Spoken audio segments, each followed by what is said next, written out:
சின்ன மருமகள்ல அடுத்து என்ன நடக்க போகுதுன்னு வாங்க பார்க்கலாம்.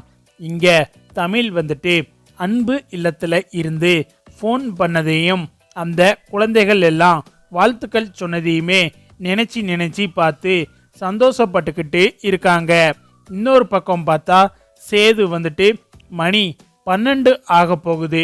அவ உன் பொண்டாட்டிக்கு பிறந்தநாள் வாழ்த்துக்கள் சொல்றதுல அப்படி என்னடா உனக்கு கௌரவ குறைச்சல் அப்படின்னு சொல்லிட்டு சேதுவோட மனசாட்சி ஒரு பக்கம் கேட்டுக்கிட்டு இருக்க, இன்னொரு பக்கம் பார்த்தா டேய் சேது வேணாம்டா, அவ உன்கிட்ட பொய் சொல்லியிருக்காடா, உன்னைய நம்ப வச்சு ஏமாத்தி இருக்காடா.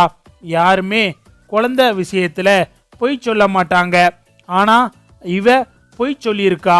போகாதடா சேது, அவளுக்கு பிறந்தநாள் வாழ்த்துக்கள் சொல்லாத அப்படின்னு சொல்லிட்டு இன்னொரு பக்கம் மனசாட்சி சொல்லவும், இன்னொரு பக்கம் பார்த்தா டேய் அவ இப்போ உண்மையிலேயே மாசமா இருக்காடா, அவளுக்கு நீ பிறந்தநாள் வாழ்த்துக்கள் சொல்லலன்னு வையி, அப்புறம் அவ மன்னிக்கவே மாட்டா, அவ அதை மனசுக்குள்ள வச்சுக்கிட்டே இருப்பா. அவளுக்கு போய் பிறந்தநாள் வாழ்த்துக்கள் சொல்லுடா, இன்னும் 12 மணி ஆக கொஞ்ச நேரம்தான் இருக்கு, 1000 தான் இருந்தாலும் அவ உன் பொண்டாட்டிடா, போடா சேது, அவகிட்ட உனக்கு என்னடா அப்படி ஒரு ஈகோ அப்படின்னு சொல்லிட்டு சேதுவோட மனசாட்சி சொல்லவும், சேதுவும் பார்த்தா எந்திரிச்சு வாராரு. இங்க தமிழ்ச்செல்விய பார்த்தா படிச்சுக்கிட்டு இருக்காங்க. சேது என்ன பண்றதுன்னு தெரியாம அங்கிட்டும் இங்கிட்டும் சுத்துறாரு.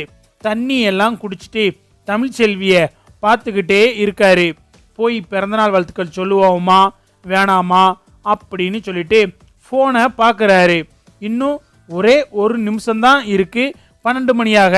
உடனே தமிழ்ச்செல்வி பக்கத்துல வாராரு. சேதுவும் தமிழ்ச்செல்வியும் மாத்தி பார்த்துக்கிட்டே இருக்காங்க. டக்குன்னு பார்த்தா சேது இனிய பிறந்தநாள் வாழ்த்துக்கள் அப்படின்னு சொல்லிட்டு சேது சொல்லிடுறாரு. சேது பிறந்தநாள் வாழ்த்துக்கள் சொன்னதும் தமிழுக்கு என்ன பண்றதுனே தெரியல. பட்டுன்னு பார்த்தா சேதுவை கட்டி பிடிச்சிடுறாங்க. ரொம்ப நன்றிங்க, இன்னைக்கு அன்பு இல்லத்துல இருந்து ஃபோன் பண்ணாங்க, அந்த குழந்தைகள் எல்லாமே எனக்கு வாழ்த்துக்கள் சொன்னது ரொம்ப பெரிய விஷயங்க. 1000 தான் இருந்தாலும் அந்த குழந்தைகள் வாழ்த்து சொல்ற மாதிரி வராது. இது வரைக்கும் எனக்கு இப்படி யாருமே பிறந்தநாள் பரிசு கொடுத்ததில்ல. நீங்க கொடுத்த இந்த பிறந்தநாள் பரிசை என் வாழ்க்கையில நான் மறக்கவே மாட்டேங்க அப்படின்னு சொல்லிட்டு தமிழ் கண் கலங்கி பேசிக்கிட்டு இருக்காங்க. இங்க சேதுவை பார்த்தா அப்படியே நின்னுக்கிட்டு இருக்காரு. தமிழும் பார்த்தா ஐயோ இவரை கட்டியா பிடிச்சிருக்கோம் அப்படின்னு சொல்லிட்டு டப்புன்னு விலகி வந்துட்டு சாரி, ஏதோ ஒரு உணர்ச்சி வசப்பட்டு கட்டி பிடிச்சிட்டேன் அப்படின்னு சொல்லிட்டு தமிழ் சொல்லவும், சரி இனிய பிறந்தநாள் வாழ்த்துக்கள் அப்படின்னு சொல்லிட்டு சேதுவை பார்த்தா படுக்க போறாரு. இங்க தமிழ்ச்செல்வியை பார்த்தா ஸ்டிக் இல்லாம ஸ்டிக்கை மறந்து வச்சுட்டு அவங்க பாட்டுக்கு நடந்து வந்ததுல கீழே தவறி விழுக போறாங்க. சேதுவை பார்த்தா ஓடி வந்து பட்டுன்னு தமிழை பிடிக்கிறாரு. பார்த்து ஸ்டிக் எடுத்து வச்சு நட அப்படின்னு சொல்லிட்டு சேது சொல்லவும், ஸ்டிக்கு அங்க இருக்குங்க, என்ன அப்படியே கைத்தாங்களா கூட்டிட்டு போய் அந்த சேர்ல மட்டும் உட்கார வச்சிடுறீங்களா அப்படின்னு சொல்லிட்டு தமிழ் சொல்லவும், சரி வா அப்படின்னு சொல்லிட்டு சேதுவை பார்த்தா தமிழை கைத்தாங்களா பிடிச்சிட்டு வந்து சேர்ல உட்கார வைக்கிறாரு. தமிழை பார்த்தா சேதுவை பார்க்கவும், சேதுவை பார்த்தா தமிழை பார்க்கவும், ஆளாளுக்கு பார்த்தா மாத்தி பார்த்துக்கிட்டு இருக்காங்க. 1000 தான் என் மேல என்னதான் கோபம் இருந்தாலும் மனசுக்குள்ள இருக்கிற காதல் இன்னும் கொஞ்சம் கூட குறையல உங்களுக்கு அப்படின்னு சொல்லிட்டு தமிழ் ஒரு பக்கம் சேதுவை பார்க்குறாங்க. இன்னொரு பக்கம் பார்த்தா சேது வந்துட்டு நீ மட்டும் பொய் சொல்லாம இருந்து குழந்தை விஷயத்துல என்னை நம்ப வச்சு ஏமாத்தாம இருந்திருந்தேனா உன் பிறந்தநாள் கோலாகலமா கொண்டாடி இருப்பேன், இதுக்கெல்லாம் காரணம் நீ தாண்டி அப்படின்னு சொல்லிட்டு சேது மனசுக்குள்ளேயே நினைச்சுக்கிட்டு போய் படுக்கிறாரு.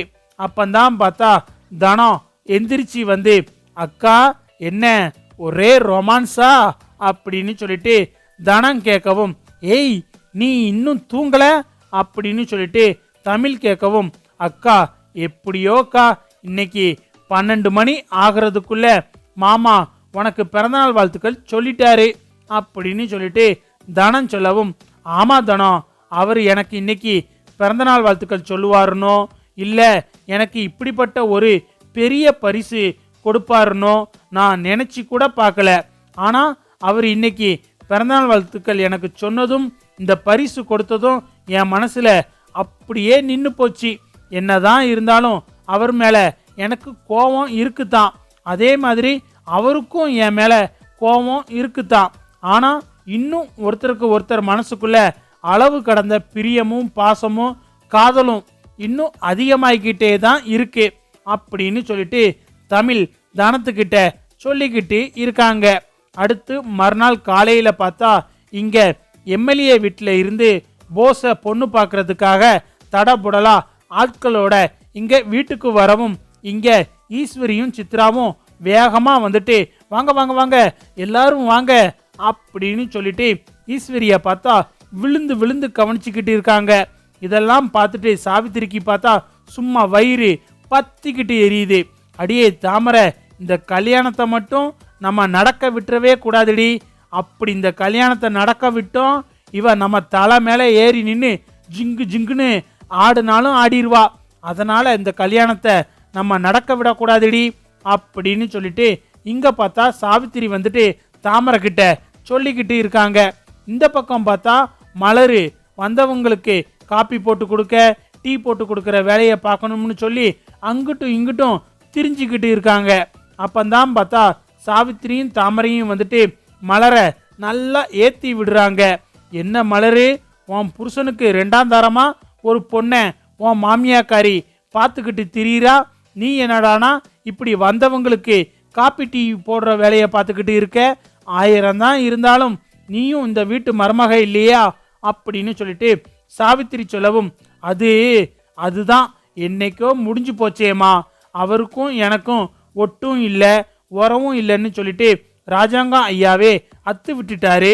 அதுக்கப்புறம் என்ன, இனிமே அவங்க மகனுக்கு அவங்க எங்க பொண்ணு பார்த்தா என்ன, இல்லை அவர் யாரை கல்யாணம் பண்ணிக்கிட்டாதான் எனக்கு என்ன அப்படின்னு சொல்லிட்டு மலர் சொல்லவும், என்ன மலரு நீ இப்படி இருக்க, 1000 தான் இருந்தாலும் போஸு தப்பு பண்ணி இருக்கட்டும், கல்லானாலும் கணவன் புல்லானாலும் புருஷன்னு சொல்ற மாதிரி நீ உன் புருஷனை எப்படி மலரு விட்டு கொடுக்கலாம், இன்னொருத்தையை எப்படி நீ பங்கு போட விடலாம், அவன் தப்பு பண்ணட்டும் குடிகாரனா இருக்கட்டும் என்னமோ பண்ணிட்டு போகட்டும், ஆனா இப்ப அண்ணனோட உசுரை காப்பாத்தி இந்த வீட்டுக்குள்ள நுழைஞ்சி எல்லாரோட மனசுலையும் தெய்வமா நிக்கிறான்.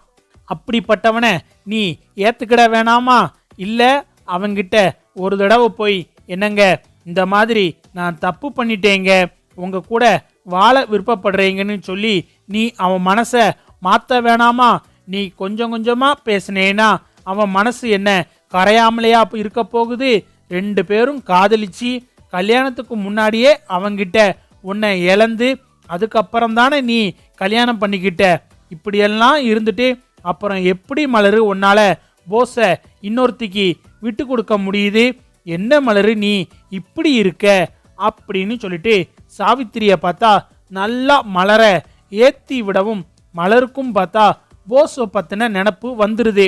போஸை காதலிச்சது, போஸ் கூட பேசினது, போஸு மலர் கூட பேசினது, 2 பேரும் நெருக்கமா இருந்ததுன்னு சொல்லி மலருக்கு பார்த்தா மண்டக்குள்ள எல்லா விஷயமும் ஓட ஆரம்பிக்குது.